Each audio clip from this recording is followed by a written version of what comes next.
সিরিয়ার স্বৈরশাসক বাশার আল আসাদ ক্ষমতাচ্যুত হন গত ৮ ডিসেম্বর রবিবার। সেদিন প্রেসিডেন্টের পদ ছেড়ে তিনি রাশিয়ায় পালিয়ে যান। এর মধ্য দিয়ে দেশটিতে আসাদের ২৪ বছরের শাসনামলের অবসান হয়।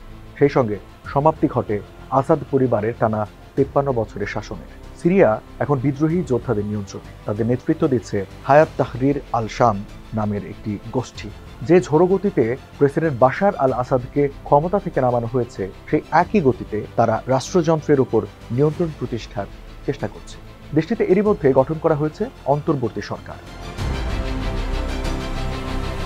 পালিয়ে যাওয়া আসাদ এখন স্ত্রী সন্তান নিয়ে রাশিয়ায় রয়েছেন। মস্কো জানিয়েছে রাজনৈতিক আশ্রয় দেওয়া হয়েছে তাদের। তবে আসাদ ও তার পরিবারের সদস্যদের চূড়ান্ত পরিণতি এখনও নিশ্চিত নয়। তাদের ভাগ্যে শেষ পর্যন্ত কি ঘটবে? তারা কি রাশিয়াতেই থাকবেন নাকি অন্য কোনো দেশে চলে যাবেন? বাশার আল আসাদের কি বিচার হবে সেটা এখনও কেউ জানেন না। এসব প্রশ্নের উত্তর সামনে রেখেই একটি বিশদ প্রতিবেদন করেছে ব্রিটিশ সংবাদ মাধ্যম বিবিসি।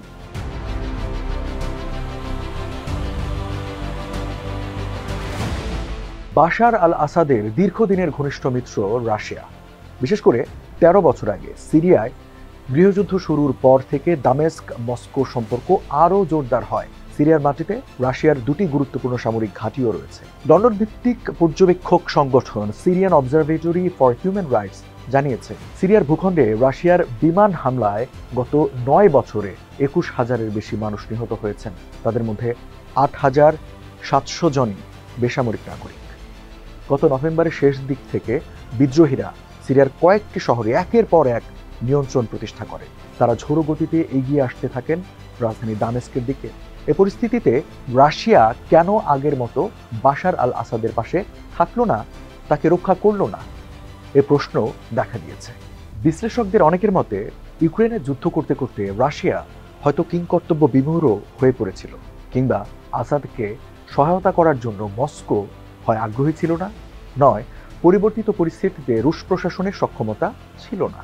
বিদ্রোহী যোদ্ধারা রবিবার যখন দামেস্কে ঢুকে পড়েন, তখন খবর পাওয়া যায় বাশার আল আসাদ পালিয়ে গেছেন। তবে তার গন্তব্য সম্পর্কে তাৎক্ষণিকভাবে কিছুই জানা না গেলেও কয়েক ঘন্টা পর রুশ সরকার জানায় আসাদ তার পরিবারের সদস্যদের সঙ্গে মস্কোয় আছেন। মানবিক দৃষ্টিকোণ থেকে তাদের রাজনৈতিক আশ্রয় দেওয়া হয়েছে।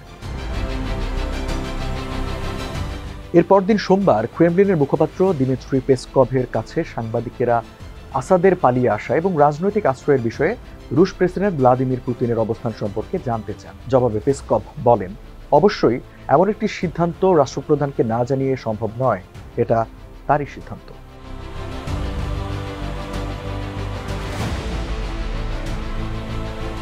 মস্কোর সঙ্গে আসাদের ঘনিষ্ঠতার কথা বিভিন্ন নথিতে উঠে এসেছে।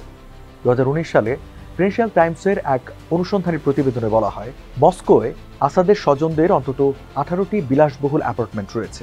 এমনকি শুধু গৃহযুদ্ধের সময় কোটি কোটি ডলার সিরিয়া থেকে সরিয়ে নেওয়া হয়েছে। যুক্তরাষ্ট্রের পররাষ্ট্র দপ্তর ২০২২ সালে মার্কিন কংগ্রেসে একটি প্রতিবেদন জমা দেয়। প্রতিবেদনে বলা হয়, আসাদ পরিবারের সদস্যদের মোট সম্পদের পরিমাণ ১০০ কোটি থেকে ২০০ কোটি ডলারের মধ্যে। তবে তাদের প্রকৃত সম্পদের পরিমাণ নিশ্চিত করে অনুমান করা সম্ভব নয়। ধারণা করা হয় আসাদ পরিবারের সদস্যদের সম্পদ বিভিন্ন অ্যাকাউন্টে, আবাসন খাতে কিংবা অফশোর কর স্বর্গে ছড়িয়ে ছিটিয়ে রাখা হয়েছে।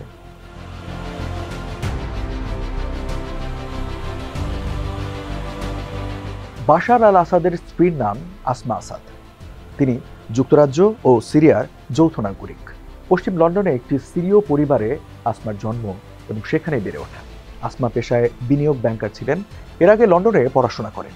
২০০০ সালে পাকাপাকিভাবে সিরিয়ায় চলে আসেন আসমা। বিয়ে করেন বাশার আল আসাদকে।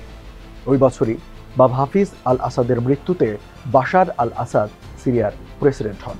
London school of economics and political সায়েন্সের ভিজিটিং ফেলো নাসরিন আল রেফাই বিবিসিকে বলেন, আসমার ব্রিটিশ পাসপোর্ট রয়েছে, কাজেই রাশিয়ার থাকার পরিবর্তে তিনি চাইলে যুক্তরাজ্যে ফিরতে পারেন। তবে নাসরিনের মতে বাশার পত্নী আসমা হয়তো রাশিয়াতেই থেকে যেতে পারেন, কেননা আসমার বাবা ফাওয়াজ আল আখরাজ নিজেও এখন রাশিয়ায় অবস্থান করছেন। তার বিরুদ্ধে নিষেধাজ্ঞা দিয়েছে যুক্তরাষ্ট্র। গণমাধ্যমে প্রকাশিত তথ্য, আসমার বাবা ফাওয়াজ আল আখরাজ পেশা চিকিৎসক। মা শাহার একজন অবসরপ্রাপ্ত কূটনীতিক।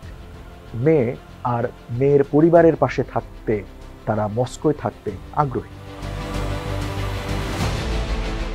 আসাদ আসমা দম্পতির 3 সন্তান, হাফিজ, জেইন ও করিম। আসাদের বড় ছেলে হাফিজের বয়স 22 বছর, মস্কোয় পিএইচডি করছেন তিনি।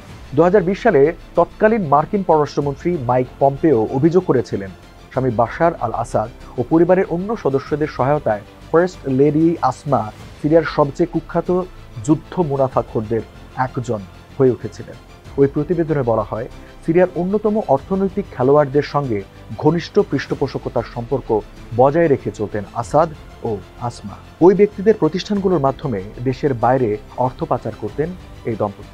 বিনিময়ে প্রতিষ্ঠানগুলো সরকারের কাছ থেকে অনৈতিক সুবিধা ভোগ করত। প্রতিবেদনের তথ্য, সিরিয়ার অর্থনৈতিক সংকট মোকাবিলায় গঠিত অর্থনৈতিক কমিটিতে প্রভাব রাখতেন ফার্স্ট লেডি আসমা। এমনকি দেশের খাদ্য আর জ্বালানি খাতের ভর্তুকি, বাণিজ্য ও মুদ্রার বিষয়েও তিনি গুরুত্বপূর্ণ সিদ্ধান্ত দিতেন। ডোনাল্ড ট্রাম্পের প্রশাসনের একজন জ্যেষ্ঠ কর্মকর্তা বাশার পত্নী আসমাকে তার পরিবারের ব্যবসায়িক প্রধান ও ছোটখাটো একজন শাসক বলে মন্তব্য করেছিলেন। তার মতে, বাশার আল আসাদের ভাই রামি মাখলৌফের সঙ্গে প্রতিদ্বন্দ্বিতা নেমেছিলেন আসমা। রামি সিরিয়ার শীর্ষ ধনীদের একজন।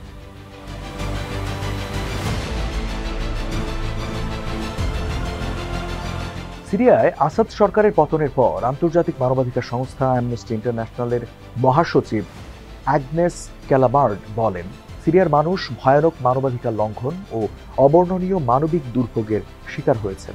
এর মধ্যে রাসায়নিক অস্ত্র ব্যবহার করে হামলা, ব্যারেল বোমার আঘাত, বিভিন্ন যুদ্ধাপরাধের ঘটনার পাশাপাশি হত্যা, নির্যাতন, গুম নির্মূলের উদ্দেশ্যে মানবতা বিরোধী অপরাধের শিকার হয়েছেন তারা।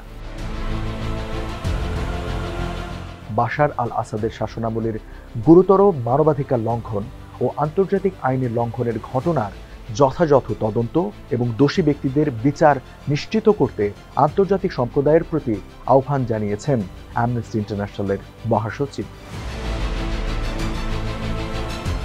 এদিকে সিরিয়ার বিদ্রোহীদের নেতা আবু মোহাম্মদ আল জুলানি গত মঙ্গলবার বলেছেন, বাশার আল আসাদের ক্ষমতাচ্যুত সরকারের কোনো জ্যেষ্ঠ কর্মকর্তা রাজনৈতিক বন্দীদের নির্যাতনে জড়িত থাকলে তাকে শনাক্ত করে পরিচয় প্রকাশ করা হবে। সেই সঙ্গে ক্ষমতাচ্যুত সরকারের যেসব ব্যক্তি বিদেশে পালিয়ে গেছেন তাদের দেশে ফিরিয়ে আনার চেষ্টা করবে অন্তর্বর্তী সরকার। এর মধ্যে আসাদের বিরুদ্ধে আন্তর্জাতিক আদালতে গ্রেপ্তারি পরোয়ানা জারির দাবি তুলেছেন ফ্রান্সের অনুসন্ধানী বিচারকেরা।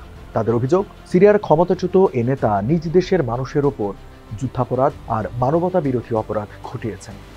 সন্দেহজনক অপরাধের জন্য আইনি প্রক্রিয়ার মধ্য দিয়ে বিচারের মুখোমুখি হওয়ার আশঙ্কা থাকলে রাশিয়া তার নিজ দেশের নাগরিকদের অন্য দেশে বা রাজ্যে প্রত্যর্পণ করে না। কাজেই আসাদকে সিরিয়ায় ফিরিয়ে এনে বিচারের মুখোমুখি করার সম্ভাবনা কার্যত নেই বললে চলে। কেননা আসাদের আপাতত রাশিয়া ছেড়ে এমন কোনো দেশে যাওয়ার সম্ভাবনা নেই যেখান থেকে তাকে সিরিয়ায় ফেরত পাঠানো হতে পারে কিংবা কোনো অপরাধে অভিযুক্ত করা হতে পারে।